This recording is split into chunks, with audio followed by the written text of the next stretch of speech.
Todos encontraram? Amém? Pilatos, pois, tomou então a Jesus e o açoitou. E os soldados, tecendo uma coroa de espinhos, lhe a puseram sobre a cabeça e lhe vestiram roupa de púrpura. E diziam: salve, rei dos judeus, e davam-lhe bofetadas.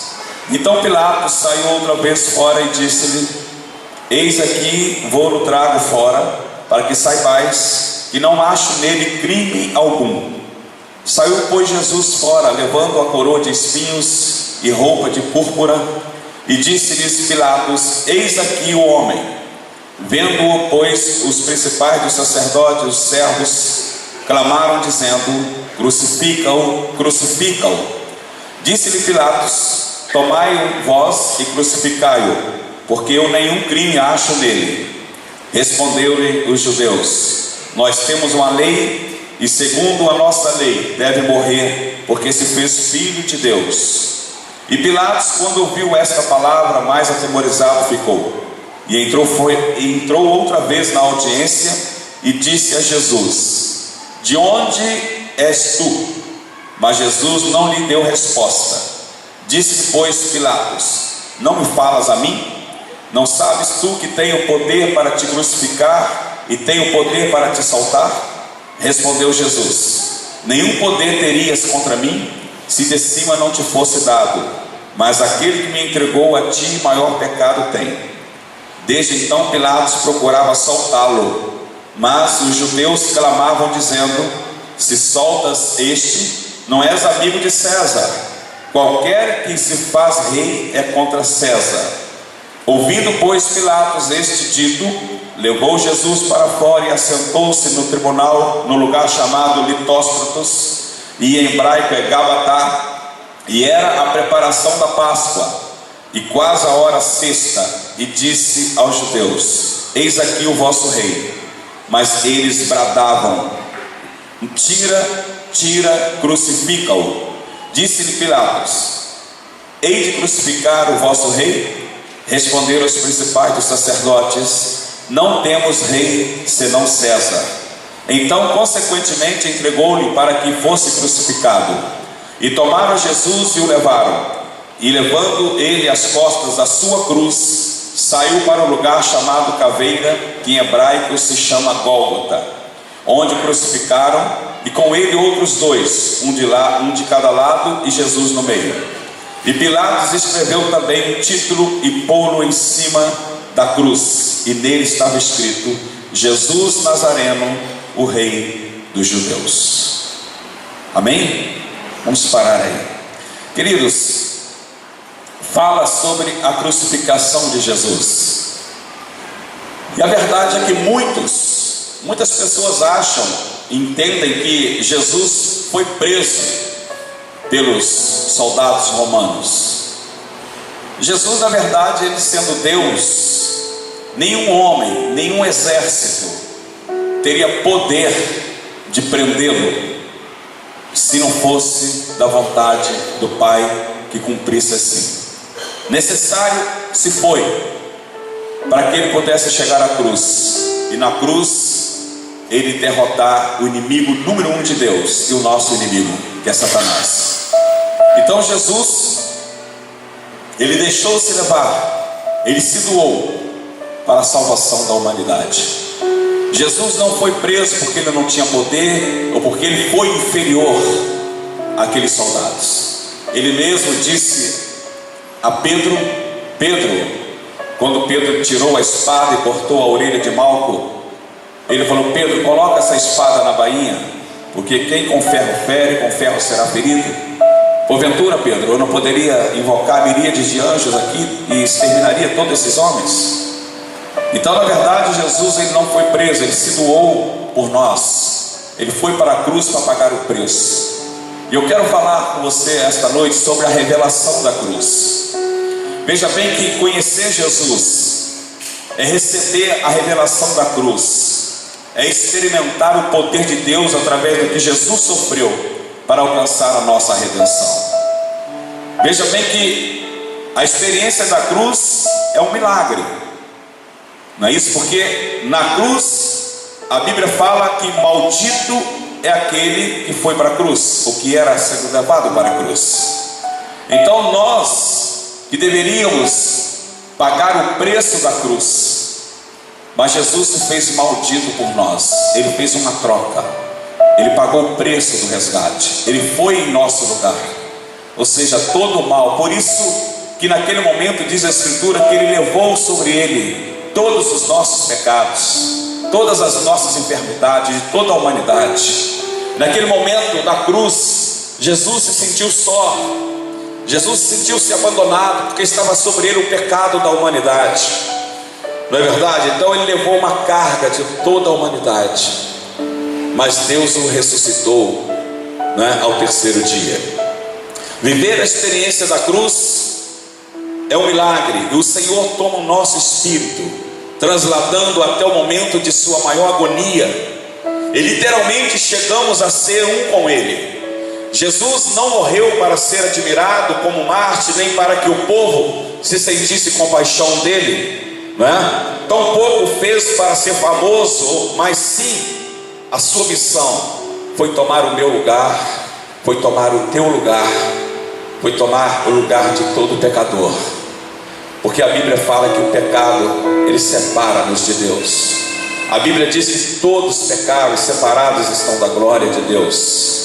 E ali, tomando o nosso lugar, Jesus levou todas as nossas fraquezas naquela cruz, cancelando a dívida que tínhamos para com Deus. Então Jesus pagou o preço da cruz, pagou o preço da dívida, né? Então vejam bem que nós, como diz a Escritura, nós estávamos lançados no mercado negro de Satanás.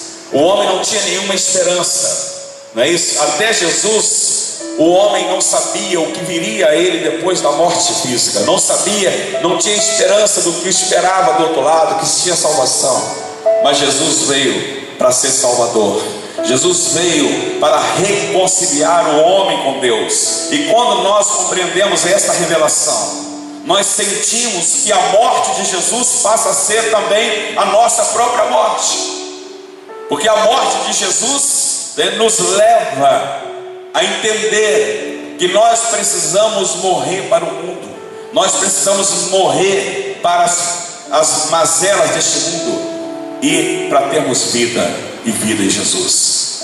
Jesus diz, a sua palavra diz em João, que todo aquele que olhar para a cruz será salvo.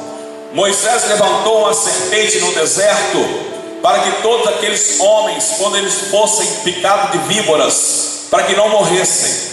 Deus permitiu que ele levantasse uma serpente de ouro no mastro dentro do acampamento dos judeus no deserto. E todo homem que olhasse para aquela cruz, para aquela esfinge, daquela cobra, daquela serpente, imediatamente ele era curado da mordida da cobra e não morria. Por isso que lá em João capítulo 3, a Escritura diz que, como Moisés levantou a serpente no deserto, assim importa que o Filho de Deus seja levantado, para que todo aquele que olhar para ele tenha vida.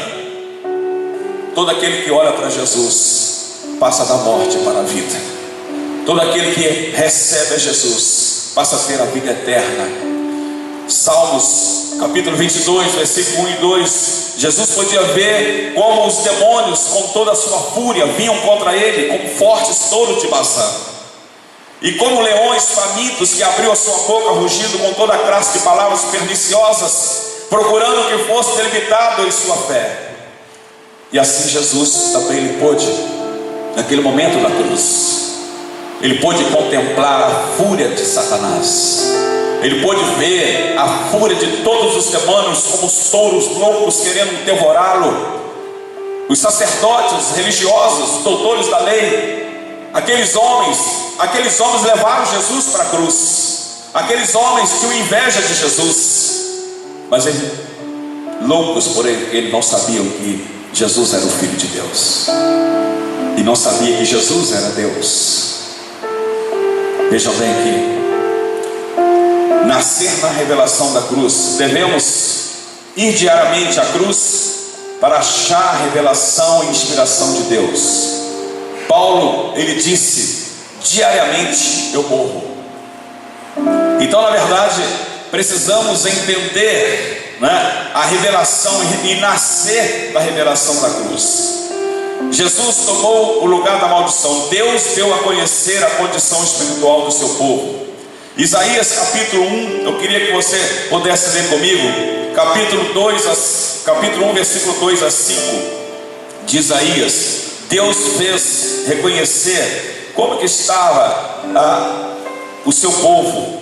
Eu queria que você pudesse acompanhar comigo Isaías capítulo 1, de 2 a 5, que diz assim: ouve, ó céus, e dá ouvidos tu, ó terra, porque o Senhor tem falado. Criei filhos e engrandeci-os, mas eles se rebelaram contra mim. O boi conhece o seu possuidor, e o jumento a manjedoura do seu dono, mas Israel não tem conhecimento, o meu povo não entende. Ai, nação pecadora, povo carregado de iniquidade, descendência de malfeitores, filhos corruptores, deixaram o Senhor, blasfemaram o Santo de Israel, voltaram para trás. Por que seríeis ainda castigados se mais vos rebelarias? Toda a cabeça está enferma e todo o coração está fraco. Então veja bem, Deus aqui trazendo uma revelação da condição espiritual que encontrava o seu povo. Terra e céu são chamados como testemunhas. Não é isso que está escrito aí? Testemunha de quê? Deus mostra um diagnóstico espiritual e também qual é o preço da libertação. Deus mostra claramente. Na cruz a maldição é cancelada. Deus, Ele tirou toda a maldição para poder dar-nos a sua bênção. Lá em Gálatas 3,13 fala que maldito é aquele que foi para o madeiro. Então Deus cancelou. Nós éramos para ir para lá, mas o Senhor cancelou a nossa ida para a cruz. Veja, querido, que a coroa de espinhos que Jesus levou, tudo tem um significado. Muitas pessoas às vezes não entendem. A coroa de espinhos que Jesus levou sobre as suas têmporas, não é? O que aconteceu com a terra quando o homem pecou? Ela passou a produzir o que? Espinhos e abrolhos, não é? Veja Gênesis capítulo 3, versículo 17, parte B, e também o 18, parte A. Olha o que está escrito. Quem achou pode ler para mim. Gênesis capítulo 3, versículo 17b e 18a.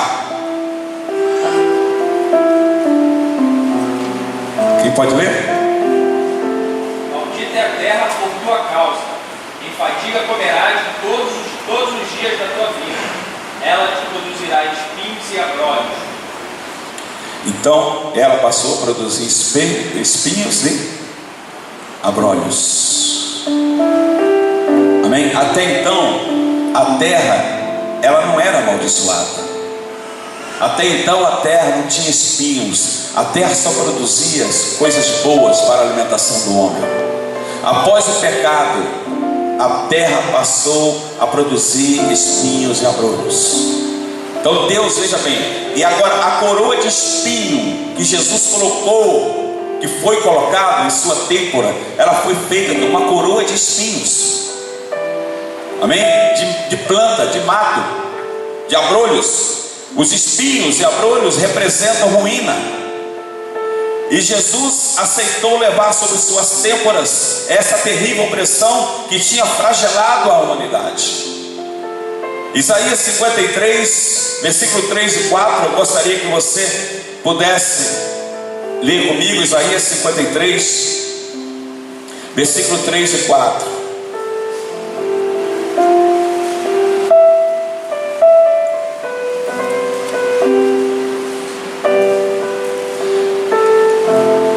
Era desprezado e o mais rejeitado entre os homens, homem de dores e experimentado nos trabalhos, e como um de quem os homens escondiam o rosto, era desprezado e não fizeram dele caso algum. Verdadeiramente Ele tomou sobre si as nossas enfermidades e as nossas dores levou sobre si, e nós o reputávamos por aflito, ferido de Deus e oprimido. Então aqui o texto diz que Jesus, Isaías, foi um profeta que ele viveu 700 anos antes da vinda de Jesus. Ele já profetizara o que iria acontecer, qual seria a missão do Messias. Então veja bem, queridos, que o azorrague, a chaga que nos deu cura, e a azorrague de Roma tinha metal e osso cortante nas suas pontas, não é isso? Veja que pela lei romana seriam 40 chicotadas que Jesus deveria levar, não é isso? Mas a Bíblia fala que levou quantas? 40 menos uma. Então foram quantas? 39.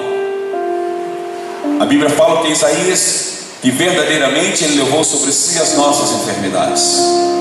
Então veja bem, desde a primeira chicotada ficava em carne viva, porque tinha nas pontas, era um chicote com várias pontas e com vários segmentos, vamos falar assim. Chegava aqui, tinha vários segmentos, e cada segmento daquele, na sua ponta, tinha osso cortante ou metal. Então, à medida que, vamos supor, que batesse nas costas, a primeira batida já abria cortes, já lanhava as costas. Imagine tomar 39 chicotadas, uma em cima da outra. Você pode calcular qual foi o sofrimento do Messias? Qual foi o sofrimento que ele teve por nós? 39. Vejam bem, cientistas comprovavam que existem 39 classes de enfermidade. Foi comprovado pela ciência. As outras enfermidades são ramificações dessas 39 que são a base da enfermidade do homem. Então veja bem,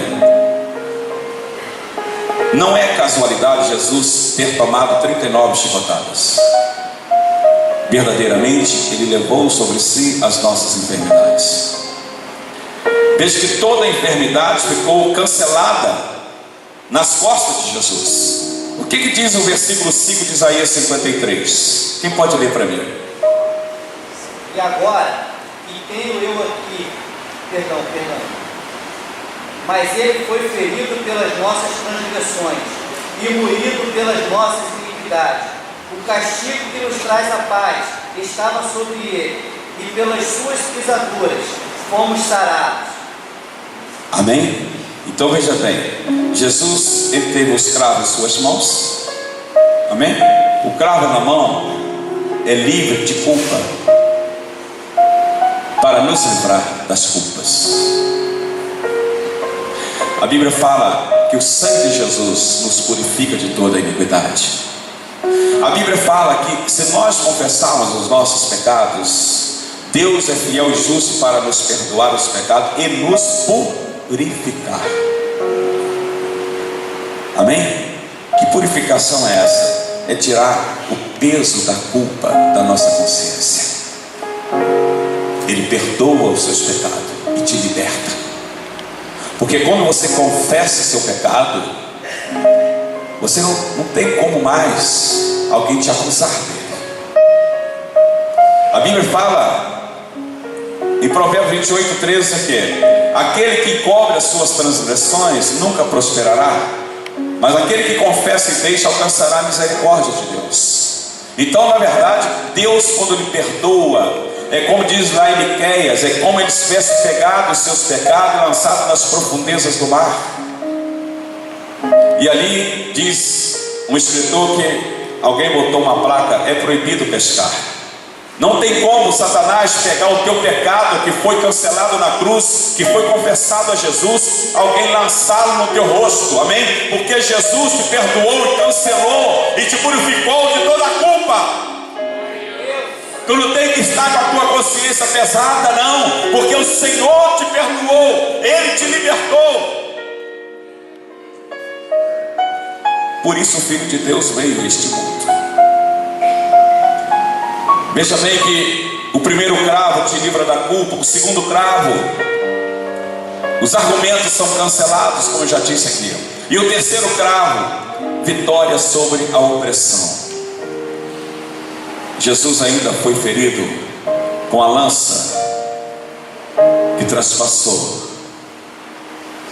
Saiu sangue e água. O que saiu? Quando os soldados meteram a lança do lado de Jesus, voou sangue juntamente com água, misturado. Veja bem que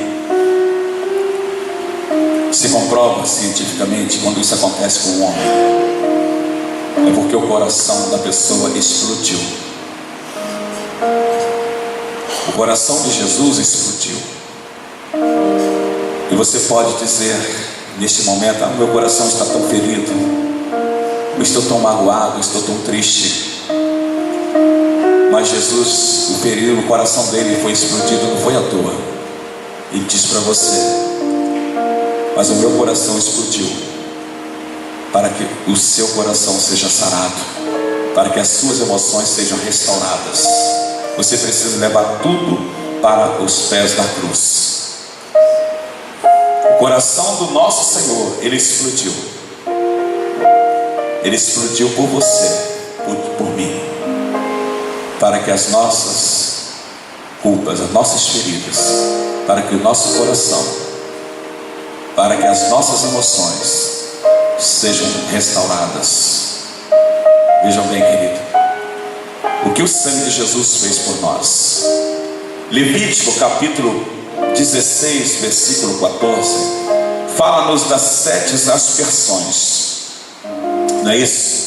Eu queria que você abrisse Levítico 16, versículo 14.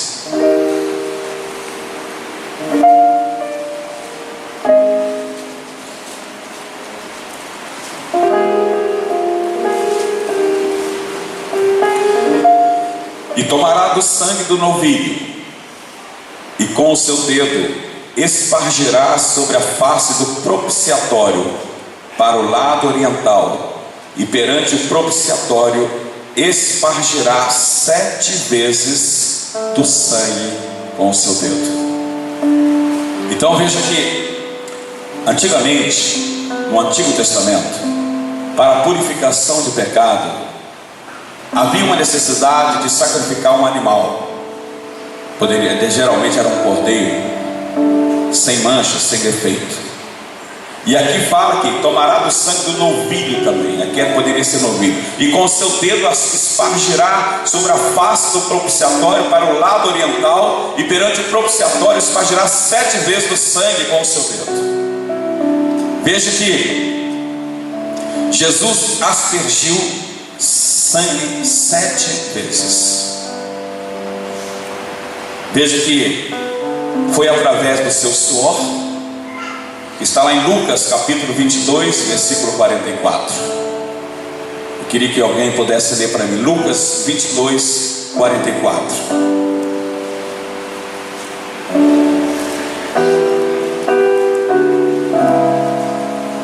Amém? Vou esperar ele colocar aí. Lucas 22, 44.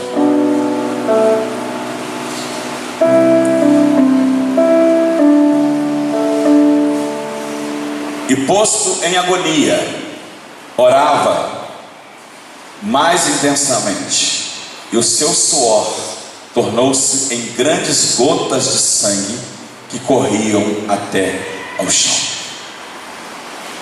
Isso foi no Getsemane, antes da crucificação. Quando Jesus foi orar, ele começou a intensificar as suas orações devido à sua agonia. E ali o seu suor começou a sair grandes gotas de sangue que iam até o chão. Jesus derramou suor, derramou sangue através de suas têmporas. Mateus 27, 29 e 30. Através de suas têmporas, quando foram colocados a coroa de espinhos. Então Mateus, amém? Mateus capítulo 27, versículo 29 e 30.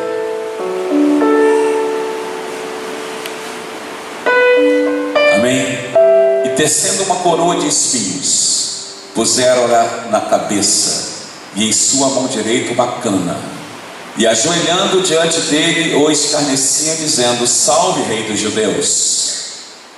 E cuspindo nele, tiraram-lhe a cana e batiam-lhe com ela na cabeça. Então Jesus, através de suas têmporas, através do seu rosto, Miqueias capítulo 5, versículo 1. Miqueias capítulo 5, versículo 1.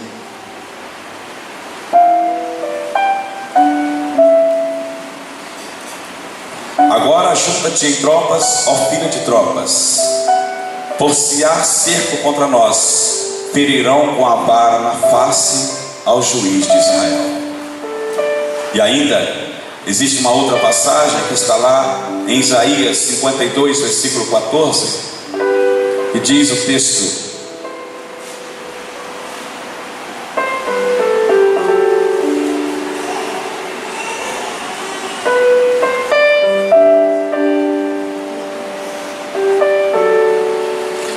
pasmaram muitos à vista dele, pois o seu parecer estava tão desfigurado, mais do que o do outro qualquer, e a sua figura mais do que a dos outros filhos dos homens. Então vejam bem que Jesus, ele também derramou sangue pelo seu rosto, através também de seus cabelos. Isaías 50, versículo 6.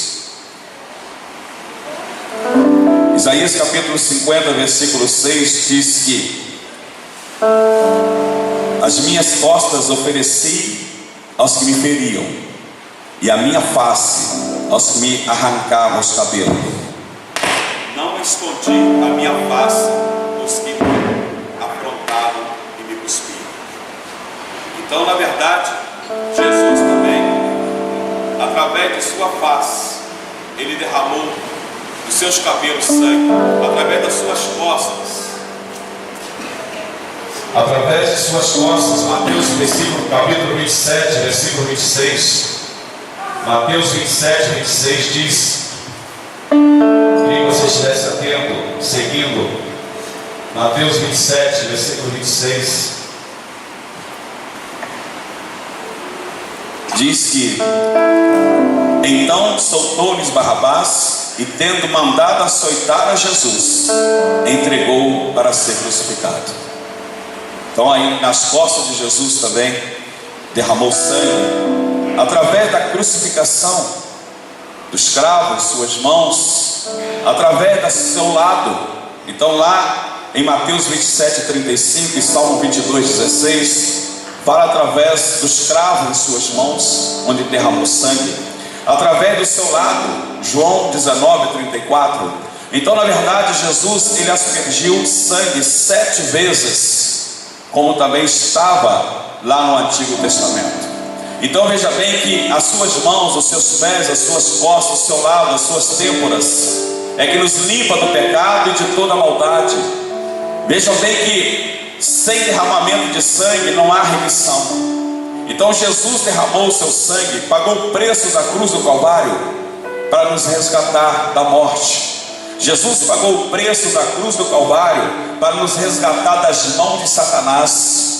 Meu querido, vejam bem, muitos não entendem isso, e de repente alguns podem até se sentir ofendidos, falar: peraí, tu está falando que Satanás tem domínio sobre a minha vida? A Bíblia fala que o mundo jaz no maligno. A Bíblia fala que a única condição para o homem se salvar é por meio de Jesus. Não há no céu, na terra, nenhum outro nome pelo qual devemos ser salvos, somente pelo nome de Jesus. A Bíblia de Gênesis e Apocalipse fala, o tema central da Bíblia é Jesus de Nazaré. Jesus veio com o propósito de resgatar, de buscar o homem perdido.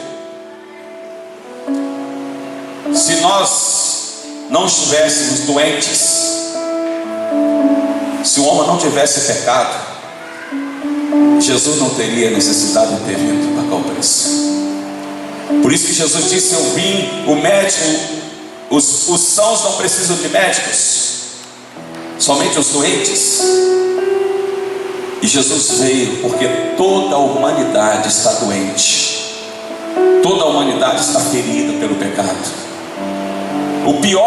A pior doença que existe na face da terra não são as doenças do seu físico, mas sim a doença do teu espírito, é o pecado. Porque o pecado, ele alcança todo ser humano, todos.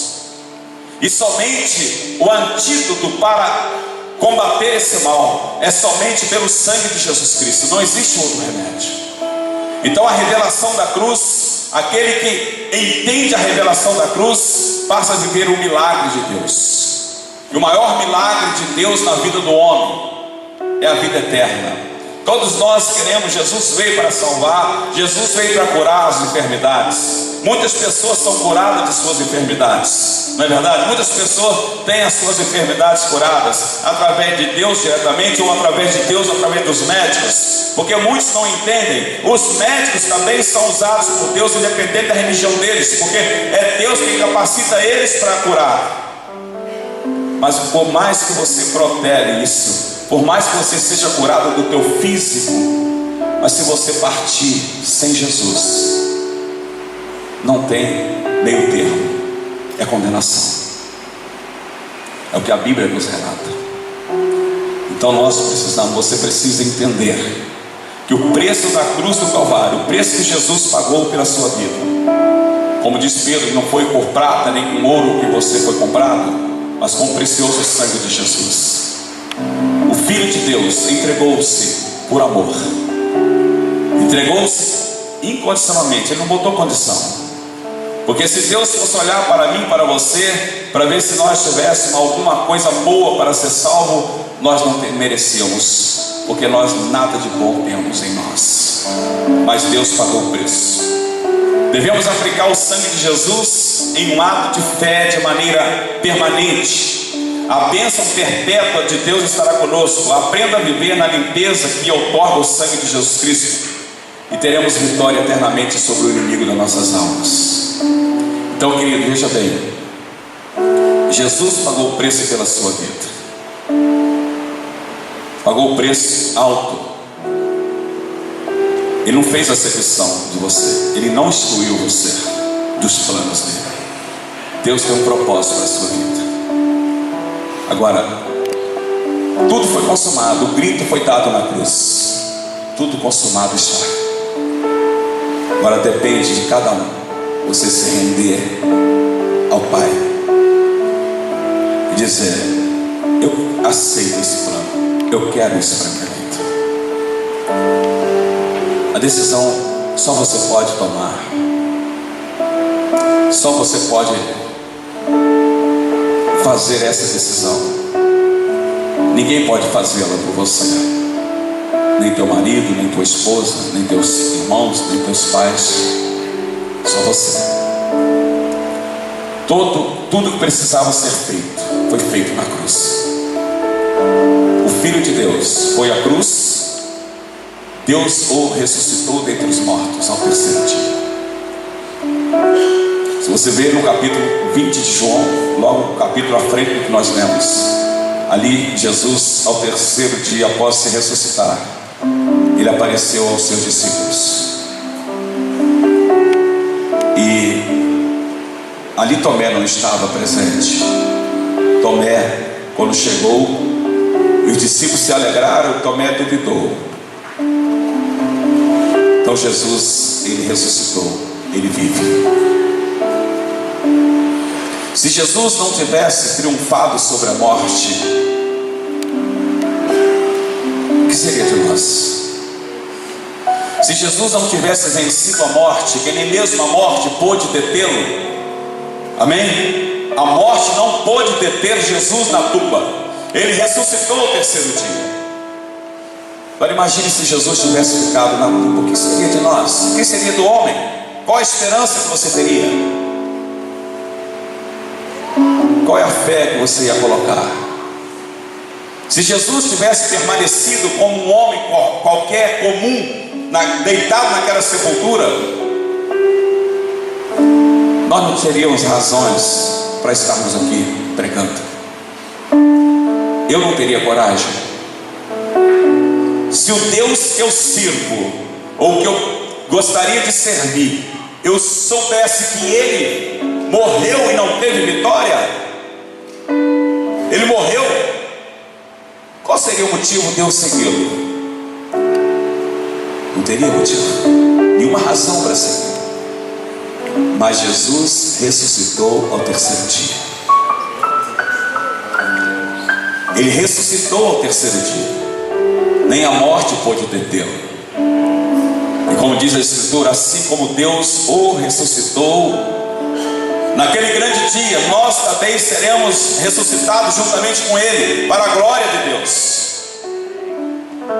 Haverá um dia que nós teremos que estar diante de Deus. E eu quero te dizer nessa noite, querido, você precisa tomar uma decisão. Uma decisão, uma escolha que você precisa fazer na tua vida.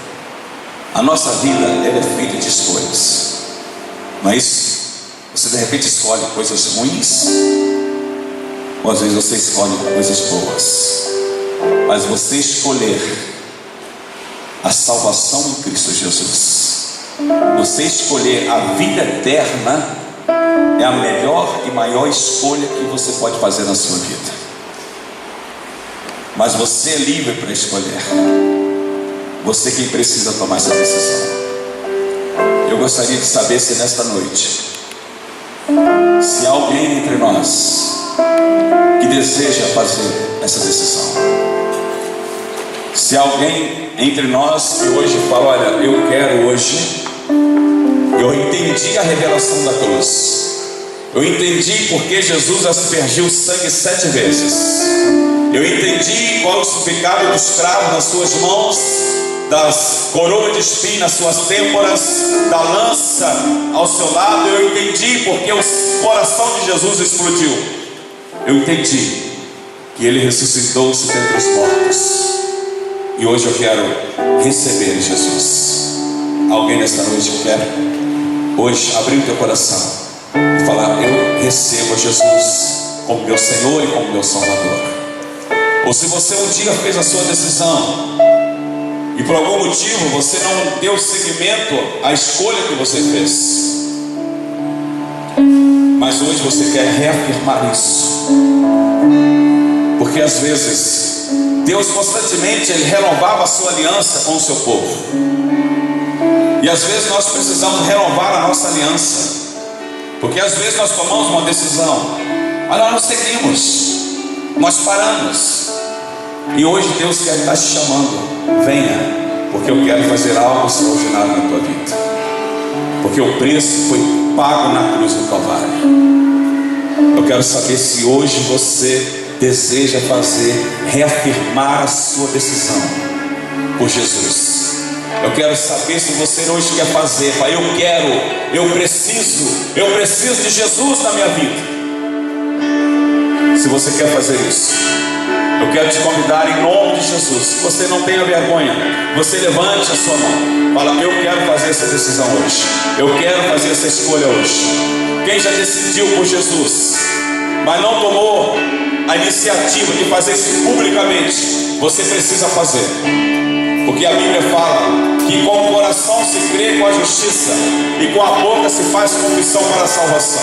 Então você precisa declarar dentre as pessoas que Jesus Cristo é o teu Salvador e o teu Senhor. E se você hoje deseja fazer isso, eu quero convidar você a levantar o teu braço. Alguém nessa noite que deseja fazer isso? Alguém? Eu quero convidar você a se colocar em pé. Nós vamos adorar a Deus, e você terá a oportunidade ainda, amém, de tomar essa decisão, de você fazer essa escolha, amém, em nome de Jesus.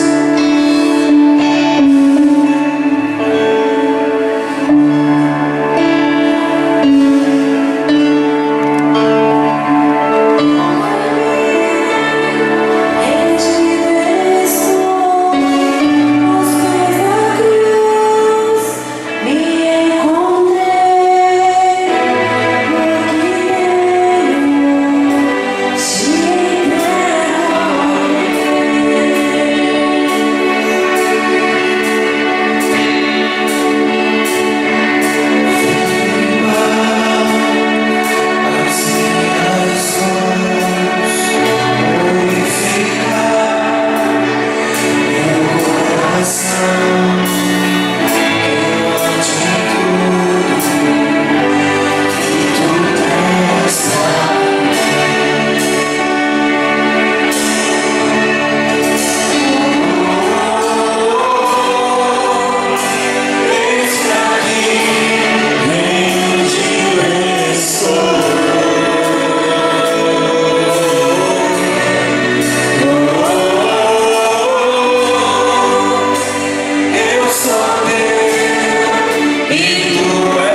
Você que está afastado, você está distante, não está congregando em nenhuma igreja, e hoje você quer tomar essa decisão. Eu quero convidar você em nome de Jesus a levantar o teu braço. Alguém? Nós não vamos insistir. Nós queremos pedir ao Senhor que te abençoe, que o Senhor te ajude a você ter uma nova oportunidade de ter um encontro com Ele. Amém? Vamos orar ao Pai. Querido Deus, graças te damos, meu Pai, por esse dia, por essa noite.